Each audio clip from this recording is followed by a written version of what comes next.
এমন মজাদার একটা রেসিপি যদি থাকে আপনার দুপুরে ভাতের সঙ্গে, তাহলে আর কোনো কিছুই প্রয়োজন হবে না। আসসালামু আলাইকুম ভিউয়ার, চলে আসলাম নতুন একটা রেসিপি নিয়ে। প্রথমে কড়াইয়ের মধ্যে পরিমাণ মতো তেল দিয়ে এখানে দিয়ে দিব 1 মুঠ রসুনের কোয়া, 1 মুঠ পেঁয়াজ কুচি এবং কাঁচামরিচ কুচি দিয়ে একটু নেড়েচেড়ে ভেজে নিব। তো পেঁয়াজগুলো রসুনগুলো একটু ব্রাউন কালার হলে এখানে দিয়ে দিব মলা শুটকি। তো মলা শুটকিগুলো দিয়ে কিছুক্ষণ নেড়েচেড়ে পেঁয়াজের সঙ্গে ভেজে নিব। এখন এখানে দিয়ে দিব 1 কাপ টমেটো কুচি। টমেটো কুচিগুলো দিয়ে মাছের সঙ্গে ভেজে নিব।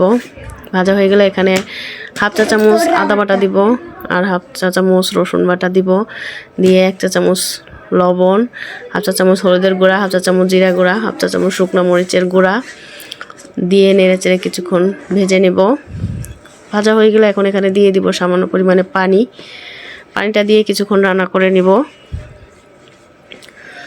তো যখন পানি শুকিয়ে একদম ভাজা ভাজা হয়ে আসবে, তখন এখানে আপনারা চাইলে ধনিয়া পাতা কুচি দিতে পারেন। তো আমার ছিল না, আমি দিই নি।